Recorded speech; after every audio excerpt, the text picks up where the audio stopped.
Hi everyone, my name is Nick Cizik. I started FarmTest 4 years ago to automate on-farm testing on commercial farms using commercial farm equipment.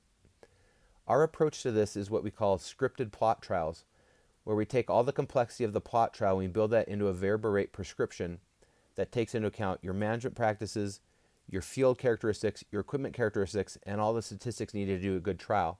All that gets encoded into a variable rate prescription, and when you get to the field, you load the product, you load the script into your rate controller, and the equipment automatically does the trial for you as you make passes through the field. From our perspective, the big opportunity in our industry is that every grower in every field is unique, and we view it as our job to help figure out for each of those fields which management practices pay off the most. We sort of break that problem down into three parts. The first is, first of all, figuring out which practices pay, and typically that means doing testing. The second thing is, now that you have tests and you have results, we help figure out which of those results you should trust and which ones maybe you shouldn't trust. And then finally, of those results that you trust, we want to help work on communicating that extremely clearly to people so they know that they can take action on the results or not. So I thought next I'd walk through a couple of examples of the types of trials that we do.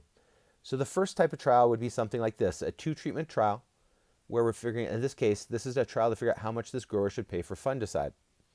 And so the yellow are areas that will not get sprayed, the dark green are areas that will get sprayed. And you see here, every one of those dark green rectangles has a plot associated with it that's yellow, that is the control. And so as they go through the field, every time the sprayer is in a yellow place, no fungicide gets sprayed. Every time it's in a green spot, fungicide gets sprayed, and that's how the trial gets applied. We take this sort of trial, and we can do this with all types of input. So this could be testing a fungicide, it could be testing in-furrow fertilizer, it could be testing micronutrients, it could be testing biostimulants or other types of microbes. Here's a second example. This is done on a farm that is working with a university researcher to figure out how many pounds of nitrogen per acre they should be applying for their fertilizer. So it's a little more complicated, but you see in this case, they're going to try and measure in these two parts of the field what fertilizer rates are optimal. This is another type of trial we do. In this case, this is figuring out, a crop consultant is helping a farmer figure out how many seeds per acre they should plant. And these are soybeans. And this is a grower that 8 years ago was doing 180,000 seeds per acre. And now they figured out that they make more money at 140. They're comfortable there. And now they're starting to experiment and see how much further can they go down in population while still maintaining or increasing their profits. This is another type of trial. This is figuring out, are proprietary products worth it? In this case specifically, we're comparing no phosphorus with generic phosphorus with proprietary phosphorus. And finally, here's an example of a farm. This is an almond farm trying to figure out, would an added fertilizer application pay off? And so the reason I include this is because this is the first time we've done a trial in specialty crops where we've written a prescription for the trial and then executed it. And then the key thing here is, and why I included it here, is because this is enabled because I'm working with a university professor, Patrick Brown, who is developing a new almond yield monitor that allows us to, we could always do this sort of trial, but we couldn't easily collect the data. And now that we have the yield data, this sort of experiment opens up. And this is the sort of thing that we'd like to see in other specialty crops. Next, I'd like to introduce myself a bit. My name is Nick Cizik. I was born in western Colorado in an area of the state where we grow lots of peaches. And so I worked in peach orchards in the summer, in high school and in college. And over time, over my lifetime, a lot of those peaches have rolled over and become vineyards. And so that's been an interesting change to see. I'm a physicist. I have a PhD from Stanford, and my specialty is precision measurement. My guess is that most of you haven't been in a university physics lab, and so I thought I'd show you what mine looked like. This is the lab where I worked for 6 years on this experiment. This is a 4-foot by 16-foot optic table. It's covered in a couple different laser systems and at 1 to 200 optics, lenses, mirrors, and all of these. Every day you turn the experiment on, the lasers warm up, and then you have to finally align each of these optics to get the light in the right place so that it turns on at the right time and has the right color for the experiment to work. There's also 5 car batteries underneath this table, and they each have to turn on with millisecond or microsecond timing in order to get the magnetic fields that are needed to make this experiment work right. And then up above you see a bunch of computers and timing systems that are needed to, again, control the timing to make the experiment work. When you do get it working, at the end of the table, there is a box with curtains around it. And those curtains are there to block light. But if you go underneath and look inside, what you'll see is this. And this is a picture taken with a regular camera. You can see this with your eye.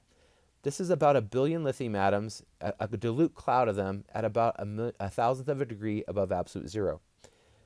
This is actually the first step of the experiment. And once you have this, you then cool it even further by letting the hottest atoms fly out of the trap, and you keep only the coldest ones. And what you end up with is this. This is 5 pictures of the cloud of atoms left at the end of this cooling cycle. And what each of these represents is about 1,000 lithium atoms at a little below a millionth of a degree above absolute zero. Working on this experiment taught me 2 really important things if you want to do very hard experiments. The first thing is that you have to keep your test goals in mind, and every single part of the experiment that doesn't 100% contribute to making that test work, you have to get rid of it. You have to mercilessly throw it out and focus on only the parts that are needed to make the experiment to get it to work. Second, of all the details that are left after you've thrown out everything that you can get rid of, all those remaining details, you have to get every single one of those right. And so that's the 2 lessons that I took with me as I transitioned my career out of cold atoms and into working on food. The first chance I got to use precision measurement techniques in agriculture is when I joined the Climate Corporation and Monsanto. I was there for 4 years working on testing advanced nitrogen management strategies, and then eventually I left to start FarmTest, where I've been since 2019. One of the questions I get asked the most is, do I really need to do plot trials, or are strip trials good enough? And the way that I like to answer that is that I like to think about trials along, at least trials on commercial farms, I think along 3 dimensions. They need to be practical and easy. They need to be efficient in terms of the cost and also in terms of the field area. And they need to be precise, which means they need to produce a small, least significant difference, or LSD. So if you look at a strip trial, it scores very well on practical and easy, but it's not very efficient and it's not very precise. In contrast, a manual plot trial is efficient and precise, but isn't practical or easy. And so what we propose is this third option we call a scripted plot trial, where you take the efficiency and precision of the plot trial, but you get the practicality and easiness by building all that complexity into a variable rate prescription. Just to put really concrete numbers on this, this is actually a cornfield where we've run a trial. And if you were to do those 2 strips across that would be a half-mile field, you would end up with error bars of about 20%. And so that means if this is 200 bushel per acre corn, your error bar would be plus or minus 40 bushels per acre. That's way bigger than most things that farmers are doing field trials on. And so instead, if you were to take that same field area and break it up into 16 small plots, you drop your uncertainty down to 4%. That would be 8 bushels per acre. And so switching from strips to plots allows you to use the same field area and be able to confidently detect a 10 bushel per acre yield lift or a 15 bushel per acre yield lift that you would have no real chance of detecting with confidence if you were just doing a strip trial. Okay, I next want to talk about what makes plot trials precise. And so the first thing, if you look at our trial designs, they have lots of replicates. And the reason they have lots of replicates is the more replicates you have, the clearer picture you'll get of the results distribution. And when you have a really clear picture of the results distribution, not only do you know where the middle of the distribution is, but you also know how wide it is. And that's what we use in order to figure out how confident you can be in your results. The second thing is it's not just enough to have replicates, you need to have randomized replicates. And these let you reduce systematic errors. So if you were to do a typical trial for someone who, before they work with us, they would say, I'm going to take half my field and apply fungicide and half the field and not apply fungicide. And you can see if you had done that on this field, you would end up with a really big systematic error. One half the field yields really highly, the west half, the east half yields really lowly.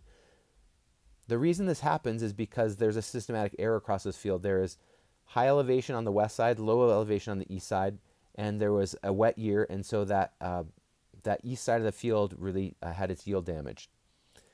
But when you do lots of randomized replicates, you can get rid of those systematic errors and you can pull signal out of a noisy system like this. Finally, we really advocate doing a blocked or paired design because it increases the signal that you pull out of the data. So the 2 graphs, the left and the right, are the same trial, but on the right, what we've done is for each of those pairs of plots, we've taken the yield from the plot with the fungicide, subtracted the yield from the plot without to get a yield difference. And those differences are what we're analyzing. And when we do that paired analysis, we end up with a cleaner signal. So next I'd like to walk you through this trial that I showed some pictures of. So you get a sense of how far we can go when we really try and push the precision. So this is an 80-acre cornfield. This is a large corn and soy farmer in the Midwest, and they asked us to take 4 fields like this and measure as precisely as we could how well fungicide pays off on their fields. I should say a specific fungicide. So the light green are areas of the field with no fungicide, the dark green are areas with fungicide. So then we take the prescription, we go to the field, they load it in their rate controller, and they go apply it. And we use the application data. We always look at it and analyze it to figure out, was the application done correctly? And if not, we use it to deactivate some of the replicates, but otherwise we can figure out, yeah, which replicates they did it right, and we keep those in the trial. In this case, we keep all these replicates. They did a great job, but sometimes we need to get rid of reps. And sometimes we don't get the application data. In those cases, if the grower is confident they did it right, then we just assume that and we analyze the trial as if they had. Next we go and we get their yield data. And so this is the yield data I showed before. Again, this was a fungicide trial. And so what you see is for each of those pairs of plots, we take the yield from the plot with the fungicide, we subtract the yield from the plot without to get yield difference. And that's the data that we actually analyze.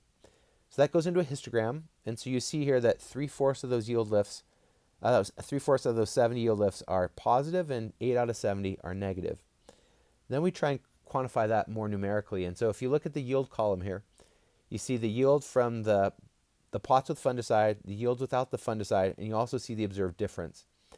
One of the nice things with our approach is that you not only get those 3 numbers, but you also get a least significant difference for that trial. And so that gives you sort of an error bar on the measurement. And so the idea is that if your observed difference is larger than your LSD, like it is here, you can be pretty confident that this result would replicate and would reproduce.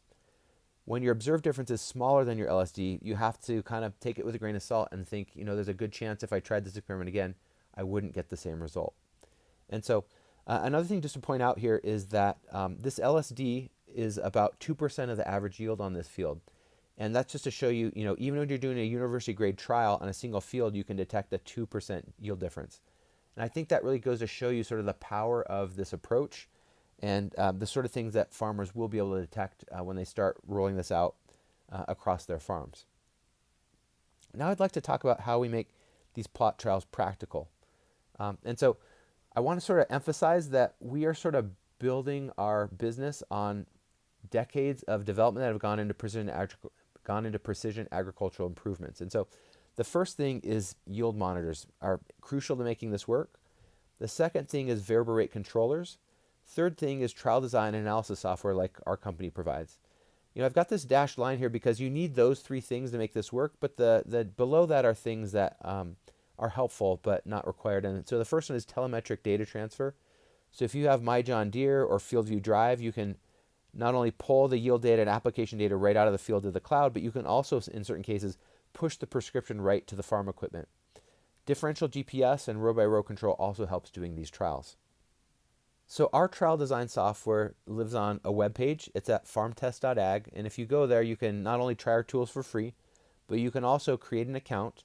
And when you're in the account, you can design a trial. And so it will walk you through a series of questions and prompts that you need to answer in order to design your trial. So the first thing will be to upload a field boundary. The second thing will be to find a way to line up your plots. So if you have an AB line, you can put that in and we'll line the plots up to that.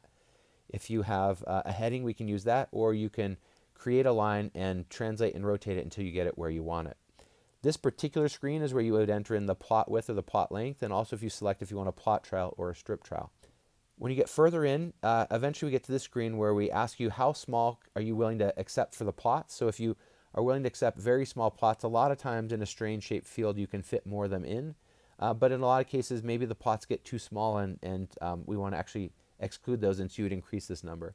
The other thing is this next thing. A lot of our growers say, I want to do a trial, but in this case, I'm pretty sure that I need to do fungicide, but I want to test if it worked. And so I'm concerned I'm going to lose money on every acre that's not with fungicide. And so what this allows you to do is you can set and say, I want 85% of my field to be what I normally do, and 15% can be test plots.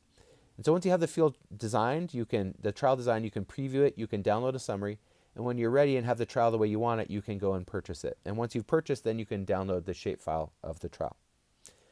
With that, I'd like to conclude, and just, I guess my conclusions are, First of all, that practical, useful, and I'd say valuable research is now achievable with commercial farm equipment. Furthermore, if you have high-end equipment, you can actually do university-grade trials on commercially farmed fields. Um, an important point of this is that statistical trial design reduces the uncertainty of your experiments. It reduces your error bars and increases your precision.